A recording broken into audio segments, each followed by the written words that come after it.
tal cual les dije en el avance, hoy en Actualidad y Psicoanálisis vamos a hablar de un temazo como es la psicosis y el lazo social. Para este tema hemos invitado al doctor Alberto Álvarez, médico, psicoanalista, psiquiatra, especialista en niños y adolescentes, adicciones y actualmente jefe del comité de la Comisión de Psicosis de la APA. Realmente el doctor Alberto Álvarez, ya muchos lo conocen, otros lo van a conocer hoy, es un sabiondo de la psicosis. Nos vemos.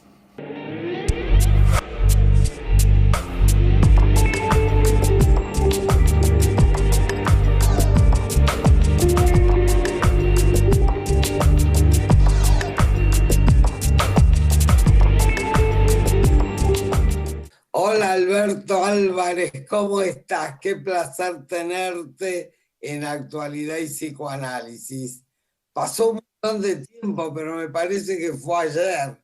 Viste que en esta pandemia uno está como atemporal, ¿no?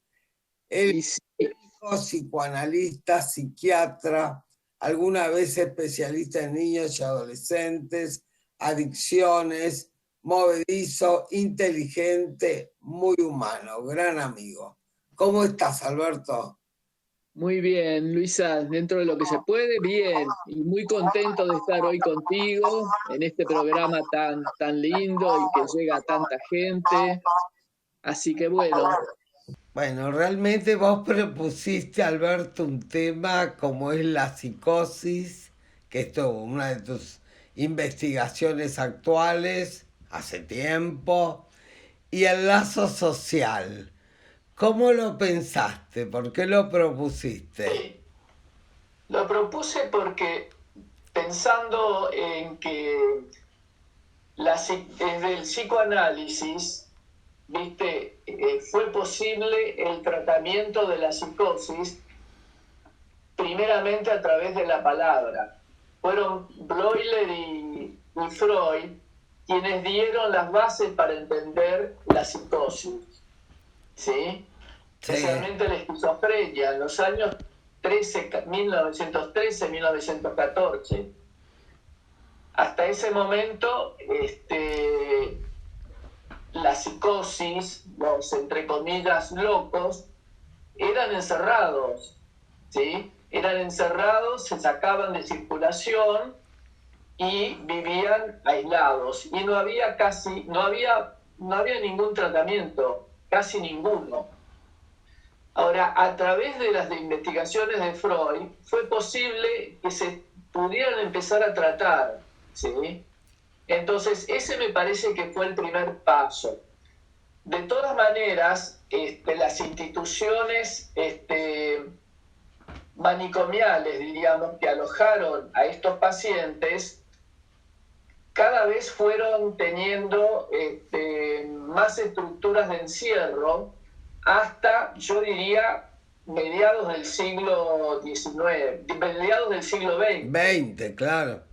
Claro, y en la Argentina, pioneros del psicoanálisis que vos conocés, John Rivière, Rolla, García Badarato, rompieron con esa lógica manicomial. Fueron uno de los primeros que intentaron cambiar ese funcionamiento donde el psicótico, el loco entre comillas, era aislado, le daban un lugar para vivir y casi nadie se ocupaba de él, ¿sí?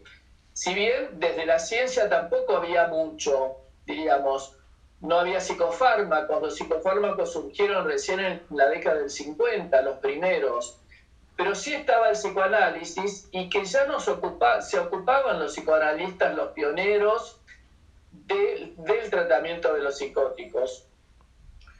Fue, como te decía, Freud, pero Freud en realidad no trató, sino trabajó a través de ciertos materiales que le encontró, como el de famoso Schreber. Claro. Ahora, hubo una psicoanalista alemana, austríaca y alemana, creo que había nacido en Rusia, Helen Deutsch, Helen que ella Deutsch. se dedicó al tratamiento de estos pacientes y describió algo que es muy actual y que nos encontramos todos los días. Ella describió un tipo de pacientes que los llamó como sí, ¿sí? Que son pacientes que no tienen una verdadera personalidad propia, sino que funcionan imitando a otros. Toman lo que les parece que está bien, ¿sí? Que el otro quiere escuchar, que el otro quiere de él, y arman una vida como si. Claro. Después hay otros autores que dirían un falso self. Ahora, Otto ella, Kemper también, ¿no? En Los sí, pero Otto Kemper Fronterizos. vino un poco después. Yo te hablo de Sí, los años 30. Esto, Helen Deutsch lo descubre en los años 30, lo trabaja, lo publica, y aún hoy es un pensamiento de mucha actualidad. ¿Por totalmente. qué? Porque tenemos a los pacientes que claramente identificamos que tienen este tipo de problemas, que deliran, que hacen una crisis, que alucinan, que tienen a veces actitudes violentas o que no hablan, que se encierran en sí mismos, pero hay otros que son una gran gama que parecen normales, ¿sí?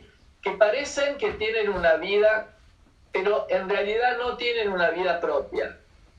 Y ella lo que describía es que este tipo de pacientes, si uno cuando se los estudia, cuando entran en un tratamiento posible, porque siempre en la psicosis hay tratamientos posibles, se descubre que tienen una base, una estructura de una psicosis, ¿sí? ¿Cuál sería la Entonces, estructura del psicótico? ¿Cuál ¿cómo sería es? esa base? Claro, Bueno, la base es cuál es la relación con la realidad y la relación a la castración. claro, ¿Sí? Son las dos cuestiones.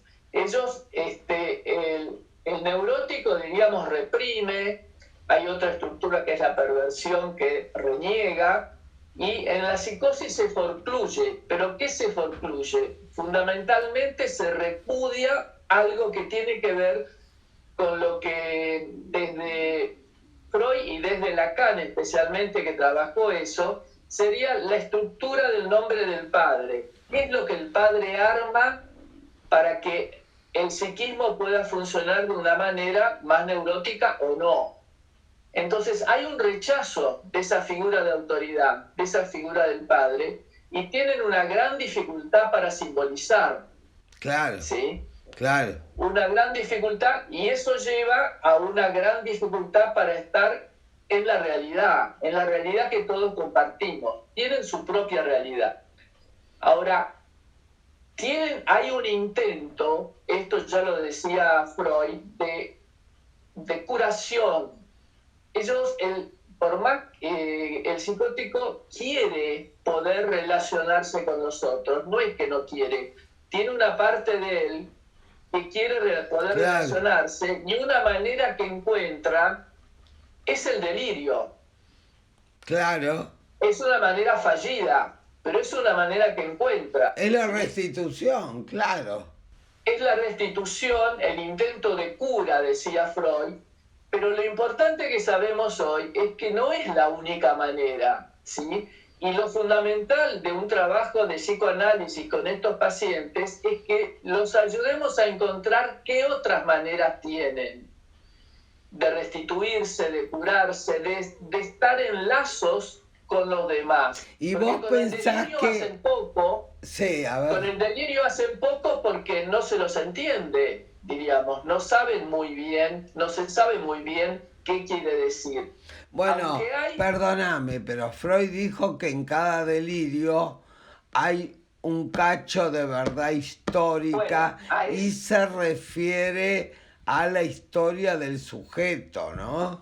así es. Bueno, eso iba. Eso Eh, es a lo que tenemos que apuntar en el claro, psicoanálisis de estos pacientes, y diríamos que un trabajo importante es esto que vos traías, que es el de historizar, el poder aislar esas palabras que aparecen dislocadas, Sí. sin sentido, y encontrarles el sentido en la historia. ¿Quién lo dijo? ¿Cómo lo dijo? ¿En qué momento lo dijo? ¿Cómo lo escuchó él? ¿No? En ese sentido es tan importante el tratamiento con las familias. Pero fíjate que voy a volver a los pioneros un poco para entender todo esto que estamos hablando. Pichon Rivière, que fue uno de los primeros que se metió con la psicosis acá en la Argentina y que trabajó en los hospitales, el otro día se hizo un hermoso homenaje a Pichon Rivière y yo me enteré de cosas que no sabía. Cuando vino de Francia, se crió en la provincia de Corrientes y entró en contacto con la cultura guaraní. Mira. Y la cultura guaraní es de mucha inclusión. Incluyen a todos, viven en grupos. Eso y el fútbol, el deporte que a él le gustaba, es lo que él llevó al Borda, al hospital psiquiátrico, para intentar armar un lazo social con estos pacientes que estaban casi dejados de la mano de Dios. Entonces, viste que Pichon trabajó muchísimo con los grupos, con lo social, pero partiendo de estas dos cuestiones, ¿no? De esta base que él tenía de la cultura guaraní y del fútbol, que a él le encantaba, el trabajo en equipo, el trabajo en grupo, y con esto consiguió muchas cosas. No fue aceptado en su época, ¿sí? Como todas las cosas que sirven, Alberto, no son que aceptadas. Sirven y que rompen con un esquema imperante, ¿no? Claro. Por suerte ahora hemos avanzado un poco más, no del todo, pero un poco más. Pero no, bastante más. Mira, muchas cosas se me ocurrieron mientras te escuchaba realmente esta historia maravillosa de la psicosis, de nuestros pioneros, de Helen Deutsch. Hay dos tipos de psicosis porque este programa es para todo público. Está la psicosis psiquiátrica con delirios, alucinaciones, etc. Y está la psicosis cotidiana. Yo pensé que cuando vos propusiste el lazo social te referías a eso, pero no importa. Yo lo entendí así. Es un intento. Por ejemplo, en la investigación psicoanalítica, uno descubre muchas psicosis subclínicas que no tienen toda esta sintomatología llamativa. Realmente. No la tienen. No. Porque hay, pacientes o personas que tienen una estructura psicótica que no es mala palabra, diríamos. Hay tres estructuras, una de ellas es la psicosis, ¿no? Pero que nunca desencadenan una crisis. ¿Por qué no? Porque para que se desencadene una crisis se hacen necesarias ciertas cuestiones, no siempre pasa eso, ¿sí? Pero además está esta defensa que decía Helen Deutsch, el como si, que le sirve para poder vivir, estar en la vida como si, claro. Como si. Claro. Y pueden llevar durante años, diríamos, pueden llevar una familia, pueden llevar un trabajo, pero es algo que no es vivenciado desde adentro. Uno se da cuenta que son personas, por ejemplo, que van cambiando de grupos, que nunca están en un lugar. Es una de las características. Lo vulgar es decir, es raro este tipo. Es raro. O es raro, la gente se da cuenta, sí. Exactamente. Sí. Es ese rasgo de rareza, sí. Pero porque vos no lográs una empatía profunda con esa persona, ¿no? No. Entonces, son personas a veces que uno de los destinos, lástima, pero bueno, es así, son captados por las sectas, por las religiones, por los fanatismos, porque les dan una estructura. Ahí ellos funcionan porque hay un líder que les dice ¿Qué hay que tal hacer? cosa. Bueno, pero Claro, esa búsqueda del líder es mucho más abarcativa que la psicosis abarcativa. Mucha sí, gente, incluso en las parejas, buscan en el otro la protección y la estructura, que le den una estructura. ¿Cuánta sí. gente común, cuando vos investigás el tipo de relación que arma, vos te das cuenta que no tiene que ver con el amor, no tiene que ver con el afecto porque son difíciles de expresar afectos, parece que no tienen, sí se busca por la necesidad, no por el deseo. La necesidad, la búsqueda de alguien que los contenga y les dé, como vos bien decías, una estructura psíquica, ¿no? Sí, porque es en base a la carencia que ellos tienen, ¿no? Claro, Que han claro, vivido, que han claro. vivido. Ahora, yo quería también, Luisa, que hablemos de esto del lazo social, que hay otra vertiente, diríamos, a través del delirio, que no es solamente el delirio, para un intento de curación, que es el arte. ¿Eh? Sí, El arte, especialmente la pintura, la escritura o cualquier tipo de arte o cualquier tipo de actividad o de intento de lazo que se pueda armar socialmente, pero también el ¿no? deporte. Por ejemplo, los Sí, jugadores de golf crean como una especie de adicción. La gente, los runners, los que corren, el día que sí. no corren están deprimidos. Es decir, que se arman conexiones adictivas. Si no lo tengo, me siento deprimido. Y Bueno, son esa es todas la cosas otra, subclínicas que se habla sí, poco, pero que se ve mucho. sí. Se ve Bueno, mucho, esa es la ¿no? otra cuestión de la depresión, ¿no? De la melancolía, la depresión, que es la otra enfermedad tan complicada, grave y ahora bastante común.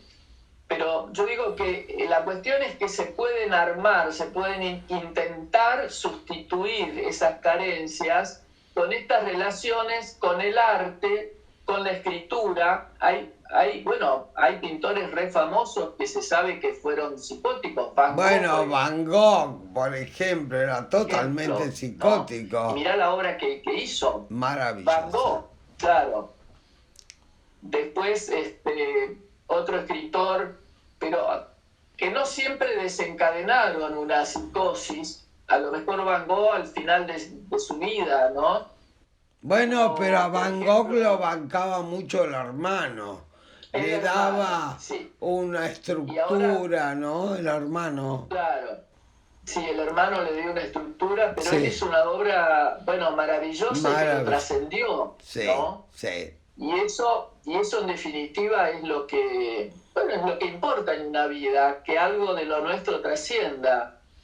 A El cualquier otro, el costo, otro gran escritor, Alberto, perdón, a cualquier sí, costo que trascienda. no, a cualquier No, costo no, no. no, no, no. Vos sabés Yo que te hablo, bueno, una estas son vez, personas que fueron muy enfermas, pero sí, que hicieron algo, ¿no? Que trascendió a su enfermedad, está que muy trascendió, bien, que quedó. está bien. Lo que Hay te que escritores también, vos hay nombraste, escritores. nombraste a Lacan. Yo quería decirte algo.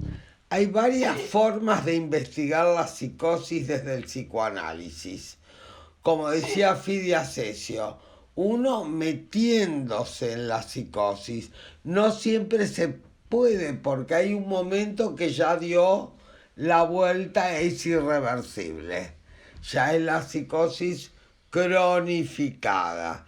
Está la psicosis que se puede hacer la investigación psicoanalítica desde adentro, porque lo que sí, diferencia un neurótico de un psicótico no son los temas, es lo cuantitativo, que hace que se sí, rompan o el repudio en la función paterna, la forclusión, por ejemplo, porque son gente que no tiene forma de defenderse frente a un padre, por ejemplo, autoritario o agresivo.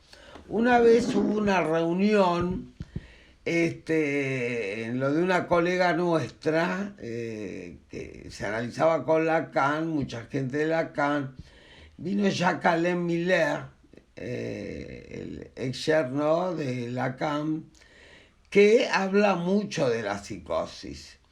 Y tuvimos una confrontación, porque él dijo, yo me atrevo a la psicosis. Nosotros enfrentamos la psicosis. Y yo le dije, nosotros investigamos la psicosis psicoanalíticamente. Y le digo, ¿cómo haces vos? ¿Cómo haces? ¿Cómo hacían, por ejemplo? Hace calor. Sí, hacían de referentes externos. Apoyaban, sí, hace calor. Como que lo reconfirmaban en su discurso. Hace calor, hace frío, llueve, etc. Pero ese es actuar de punto de referencia externa.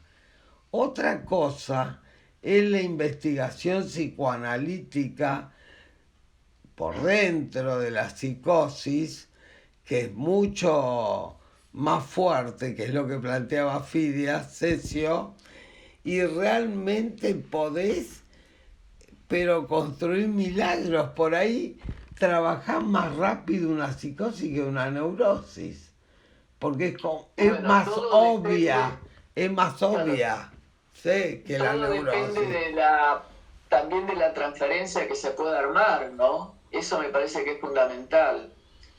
Y sí, el inconsciente está ahí. Claro. Algunos llaman el inconsciente a cielo abierto, diríamos. Claro, está ahí, lo tenés a mano. El asunto que haya un yo que pueda trabajar con uno y elaborar e investigar, ¿no? Sin quebrarse. Sí. Claro, por eso es tan importante ese lazo transferencial que se puede hacer, ¿no? Bueno, un cachito de neurosis hay en todo psicótico. Sí, porque si no, no podría ni hablar, ni hacer transferencia. Esa es otra cuestión importante que a veces nos olvidamos o no tenemos en cuenta y que es muy, muy, muy importante, ¿no? También trabajar en ese aspecto, en ese aspecto neurótico que cada uno tiene. Y es desde donde podemos meternos para investigar la psicosis. Cada analista inventa un posible tratamiento con cada paciente psicótico. Claro. ¿Sí? Claro. Es así, tenemos que inventar, porque esa es la posibilidad y la libertad que nos da el poder trabajar con el psicoanálisis. Pero nunca desviándote de la investigación del inconsciente. Yo con cada paciente... La tenés que inventar. Claro, la manera de poder hacerlo. Pero para mí con cada paciente neurótico también. Uno sí, es una mezcla de ciencia y talento artístico. La gente que no tiene talento artístico no puede hacer psicoanálisis. Porque no puede inventar esto que decías vos. Alberto, ¿cómo agradecerte? Qué lindo que estés. Sé que estás en el medio de un congreso, el Congreso Argentino de Psicoanálisis. Te vamos a invitar de vuelta porque realmente la pandemia nos ha hecho mucho mejor a algunos. Muchas gracias. Sí. Muchas gracias, Alberto Álvarez. Gracias a vos.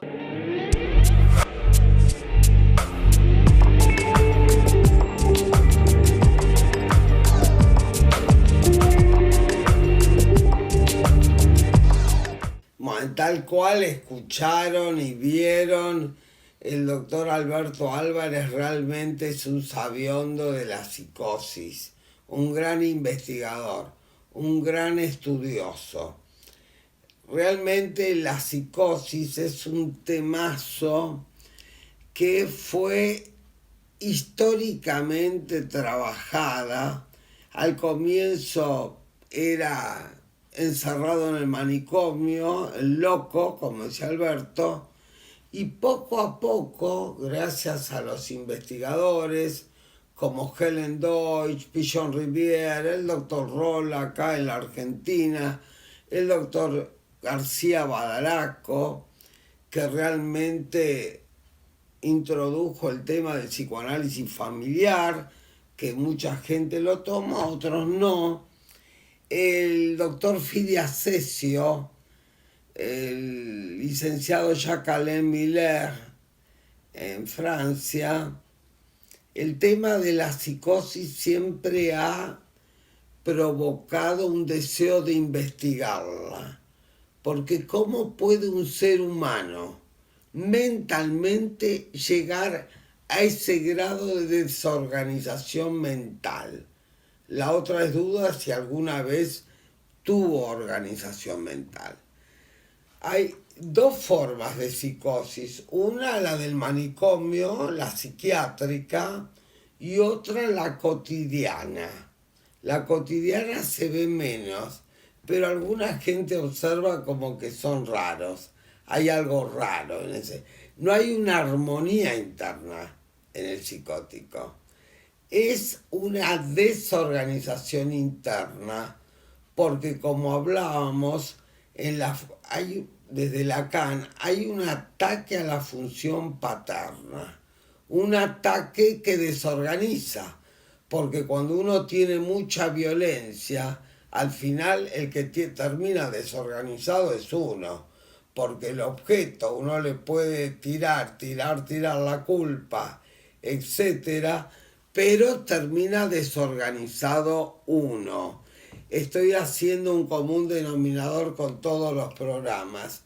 Evidentemente, en la otra psicosis que hay, que es la que yo hablaba, es la psicosis de lo cotidiano, la que no se ve.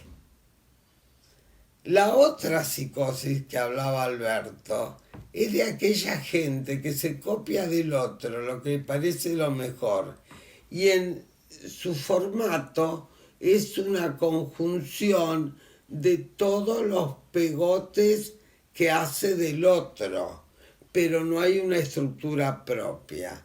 Para que haya una estructura propia tiene que haber una elaboración, un pensamiento, un deseo propio, etc.